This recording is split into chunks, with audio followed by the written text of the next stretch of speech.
আমার বাড়ি হচ্ছে দেশের বাড়ি বরগুনা, বরিশাল বিভাগ, বরগুনা জেলা।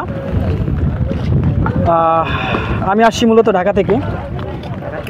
হ্যাঁ, ঢাকা থেকে আসছি, এখানে মাছ কেনার জন্য আসছি এবং ভিডিও করার জন্য আসছি।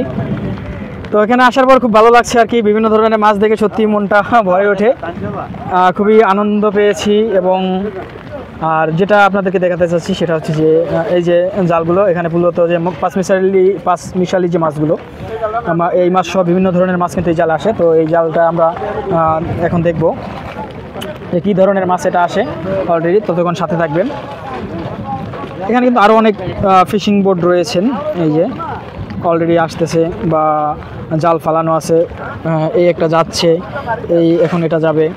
তো সব মিলিয়ে খুব সুন্দর একটা জায়গা। এটা হচ্ছে চাঁদপুর লালপুর ঘাট, মেঘনা নদী, সাথেই রয়েছেন পদ্মা নদী। ওই দূরে দেখা যাচ্ছে লঞ্চ যাচ্ছে আর কি, অনেক কুয়াশার জন্য দেখা যায় না আর কি।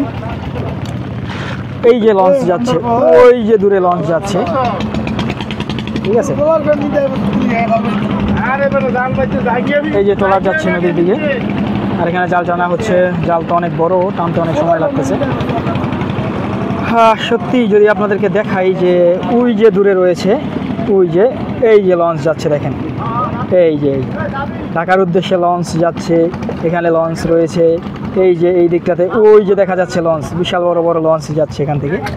তারপরে এই যে যাচ্ছে মাঝখানে চরের পরে যে এই যে লঞ্চটা যাচ্ছে, আসলে কতটুকু বোঝা যাচ্ছে বলতে পারি না। তো বন্ধুরা, জাল তো ফুরাচ্ছে না, অনেক জাল। আপনাদেরকে দেখানোর চেষ্টা করি।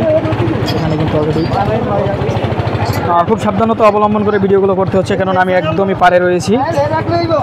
এখান থেকে নদী খুবই কাছে। এই জালগুলো টানতে আর কতক্ষণ সময় লাগবে? 5 মিনিট। ও, তাহলে তো বিশাল বড় জাল। 300 হাত।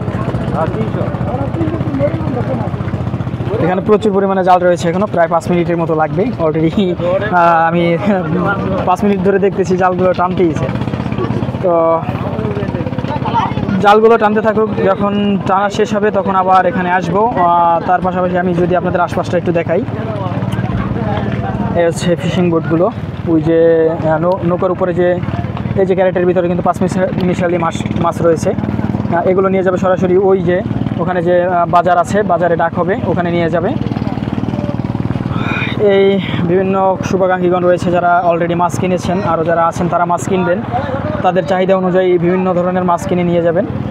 এখানে অলরেডি যারা মাছ কিনতে আসেন তো আসেন, তাছাড়া এখানে ঘুরতেও আসেন। খুব সুন্দর পরিবেশ, আর মন প্রশান্তিতে ভরে ওঠে। এই সাইডটায় রয়েছে ফিশিং বোট, তাছাড়া এই মেঘনা নদীর সাথে রয়েছে পদ্মা নদী মিলিত হয়েছে।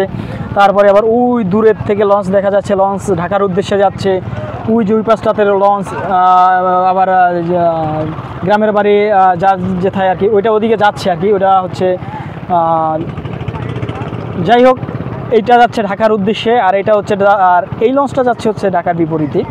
তো এখানে শুধু যে মাছ বিক্রি হয় তেমনটা না, এখানে কিন্তু বিভিন্ন দর্শনার্থীও আসে ঘোরার জন্য, দেখার জন্য, এই জিনিসগুলো উপভোগ করার জন্য। এই যে ফিশিং বোটগুলো রয়েছেন তারা কিন্তু অলরেডি নদীর ভিতরে ছিলেন, তারা কিন্তু এখানে চলে এসেছেন। তো সব মিলিয়ে দেখেন খুব সুন্দর একটা জায়গা। এই যে পার, এই পার ঘিসেই রয়েছে যেখানে মাছের ডাকগুলো হয়, এই আড়ত দ্বারা মাছের ডাক তোলেন। ওখান থেকে আবার যারা ক্রেতাগণ আছেন তারা তাদের চাহিদা অনুযায়ী মাছগুলো কিনে নিয়ে যান। তো এখন আবার আমরা চলে যাব সেই ফিশিং বোটটার কাছে, যেটা আপনাদেরকে পূর্বে দেখাইলাম যে 5 মিনিট লাগবে বললো। ওটা কত দূর টানা হয়েছে বা ওটা কী ধরনের মাছ আসে সেটা একটু আসলে দেখা প্রয়োজন। তো এই যে ট্রলারগুলো আসছে, ট্রলারগুলো কিন্তু মূলত নদীর মাঝখানে ছিল, এগুলো মাছ নিয়ে অলরেডি পাড়ে আসছে। আমার মনে হচ্ছে যে জাল টানা শেষ এখন। মূলত আসলে এটা থেকে মাছ আগেই তুলে নেওয়া হয়েছে, যে মাছে জালের যে শেষ প্রান্ত ছিল, ওই শেষ প্রান্তে মাছ ছিল, ওখান থেকে মাছগুলো সংগ্রহ করে ওই যে ক্যারেটের ভিতরে রাখা হয়েছে। এরপরে যে জালটা আস্তে ধীরে হচ্ছে এখানে টেনে রাখা হয়েছে। অলরেডি তারা একবার মাছ টানা শেষ। তো বেশ ভালোই। এক ভাই বলতেছে যে বিয়ে শাদী করি না, এর মধ্যে আবার ভিডিও করতেছে। তো সব মিলিয়ে খুব সুন্দর একটা পরিবেশ। তো সবাই সাথেই থাকবেন, ধন্যবাদ।